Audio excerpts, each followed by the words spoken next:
Bonjour à tous et à toutes, amis auditeurs et lecteurs de l'éducation. Votre hebdomadaire spécialisé dans les questions éducatives s'intéresse aujourd'hui à la fonction et au rôle des personnes chargées de l'encadrement du personnel de l'enseignement de l'éducation nationale. Il s'agit notamment des inspecteurs, des conseillers pédagogiques et aussi éventuellement des psychopédagogues. Alors aujourd'hui, pour en discuter, pour en parler avec vous, pour en parler avec nous, Éducation accueille le doyen Adoukono Zissou Benoît, qui est l'un des premiers inspecteurs au Bénin. Alors aujourd'hui, il fera avec nous le tour de la question des inspecteurs, parler un peu des conseillers pédagogiques et aussi des psychopédagogues, qui sont aussi de nouveaux acteurs dans le système éducatif béninois. Alors, doyen, veuillez nous présenter. Je m'appelle Adoukono Zissou Benoît. Je suis inspecteur de l'enseignement secondaire, spécialité physique, chimie et technologie. C'est qu'on appelle communément PCT. D'accord. Alors, doyen, dites-nous un peu, les inspecteurs de l'éducation nationale, d'où est-ce qu'ils viennent? En fait, les inspecteurs de l'éducation nationale, quand on dit l'éducation nationale, je regroupe à la fois les inspecteurs de l'enseignement primaire et secondaire, n'est-ce pas? Mais je ne peux vraiment vous parler que des inspecteurs de l'enseignement secondaire. C'est le milieu que je maîtrise le mieux. Et bien, ces inspecteurs étaient formés en France. Parce que, entre-temps, nous avions des assistants techniques qui faisaient le travail d'inspecteur. Et c'est l'ancien ministre Zérougan, et à son âme, qui a demandé à ce que la France lui envoie des inspecteurs pour faire le travail. Et l'ambassadeur de France en ce moment lui a demandé, et si on t'en formait? Alors, il a sauté sur l'occasion, et c'est ainsi qu'en 1986, si ma mémoire est bonne, 84, les premiers inspecteurs sont partis en France pour être formés à Saint-Cloud. Donc on faisait des formations tous les 2 ans, de telle façon que de 84 à 86, on a formé une première vague, de 86 à 88, une deuxième vague, et puis de 88 à 90, une troisième vague, et la 4e vague a été formée de 90 à 92. Et la France a mis fin à cette formation. Donc, nous avons éprouvé le besoin de continuer la formation. Et c'est ainsi qu'on a écrit au ministre Alarassa et à son âme, n'est-ce pas, de nous aider à former les inspecteurs sur place. Et c'est ainsi que lui, il a dit, bon, s'il en est ainsi, il faut demander aux inspecteurs qui ont été formés à l'extérieur de se charger de cette formation. Et c'est ainsi qu'à partir de 2003, je crois, et ma mémoire n'est pas très fidèle, mais on a commencé par former les inspecteurs au Bénin. Donc, à partir de la 4e promotion qui a été formée en France, eh bien, la 5e promotion a été entièrement formée au Bénin jusqu'à aujourd'hui.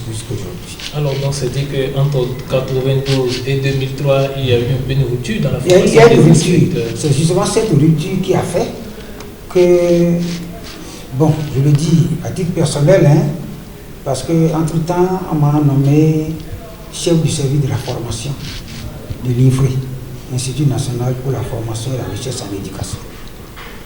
Alors, j'ai écrit au directeur de l'INFRE, M. Titi, pour lui dire que si on ne forme pas des inspecteurs, nous qui sommes les premiers, eh bien nous allons tous partir à la retraite et on ne trouvera plus personne.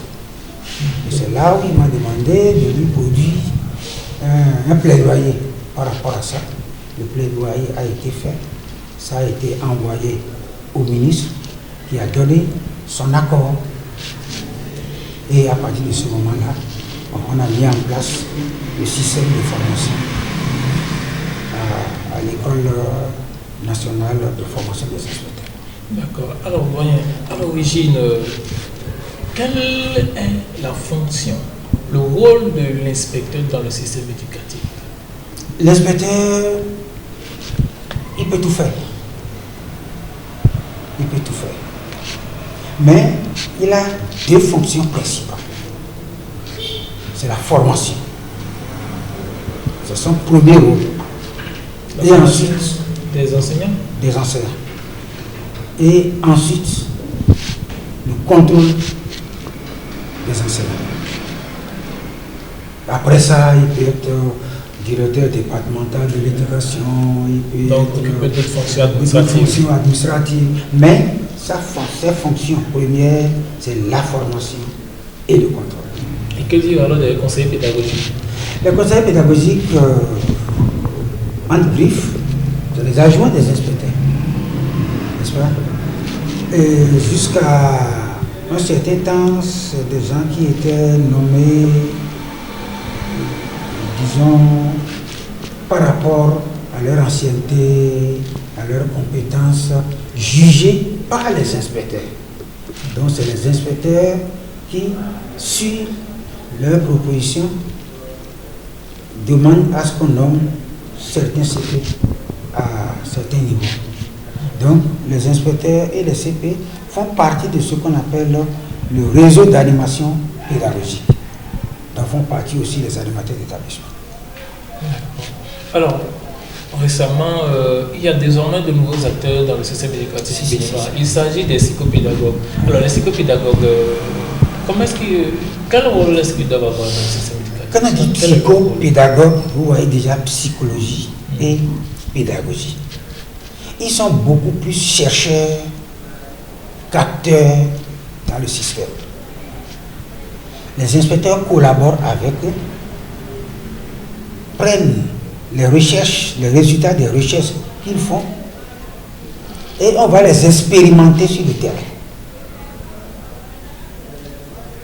Et si les résultats sont bons, eh bien les échanges que nous faisons entre eux nous permettent de voir si leurs recherches peuvent être validées ou pas.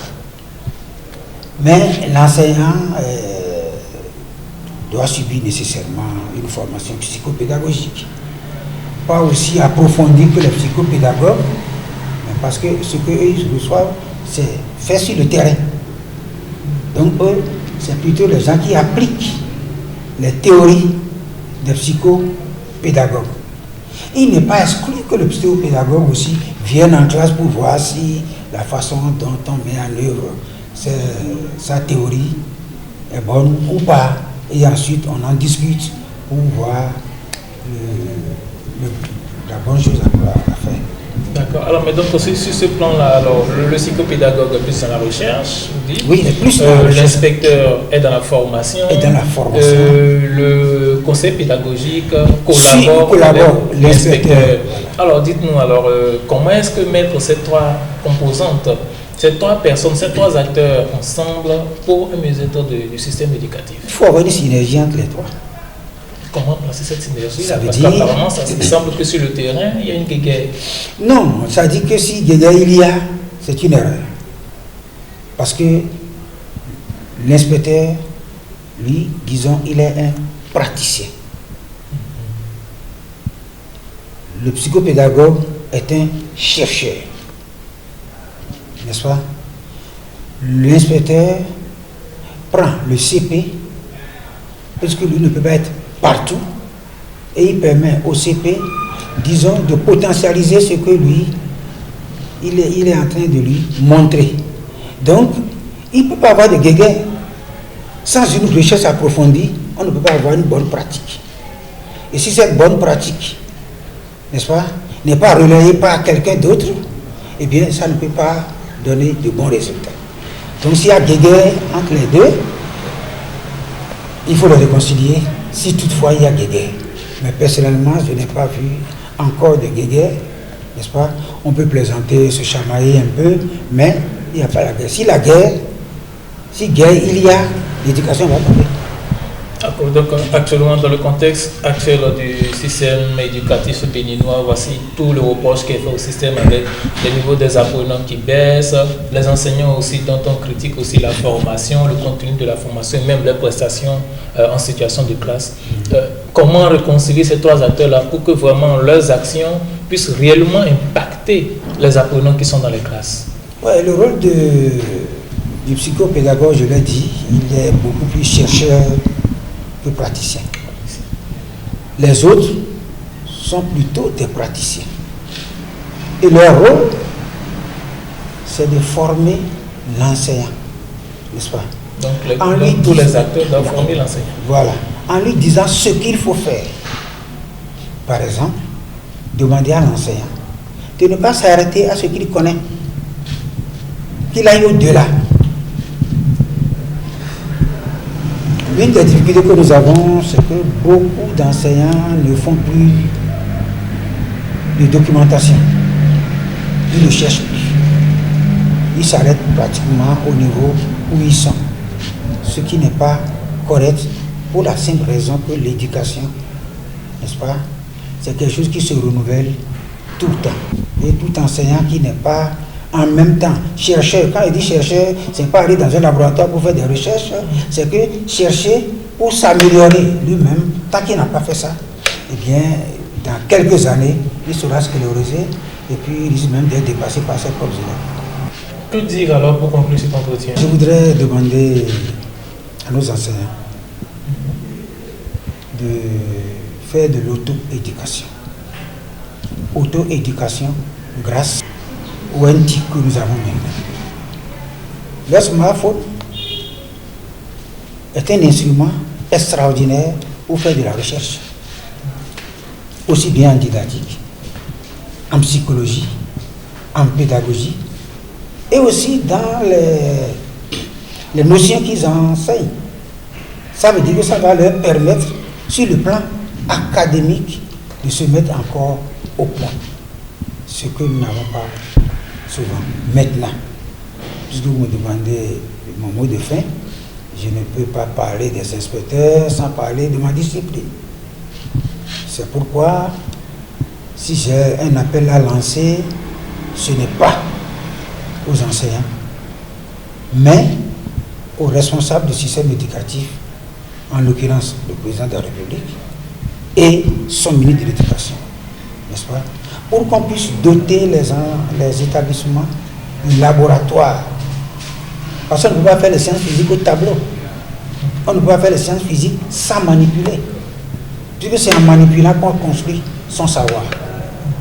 Tout ce qu'on fait au tableau, ça, c'est la transmission du savoir. Or, il faut quitter la transmission pour aller à la construction. C'est ce que l'élève construit qu'il le retient. Ce qu'on lui transmet, il l'oublie quelque temps après. Donc, vous terminez cet entretien avec cet adage chinois là, qui dit que quand tu me dis, je ne retiens pas, mais quand tu me fais pratiquer, je garde ce que je construis. Chers amis auditeurs de l'éducation, merci de nous avoir suivis. Merci d'avoir suivi cet entretien avec le doyen Adokono Zinsou Benoît, qui nous a fait un peu le tour de la fonction d'inspecteur, de conseiller pédagogique, et aussi nous a parlé des nouveaux acteurs qui rentrent sur la scène éducative nationale, il s'agit des psychopédagogues. Désormais, nous savons quel est le rôle de chacun d'entre eux, et nous espérons tous qu'ils seront fédérer leurs énergies, mettre de côté leurs différences, pour nous permettre ensemble de construire l'éducation de ce Bénin, d'éduquer nos enfants, nos petits frères, pour que le Bénin se porte au mieux. Merci.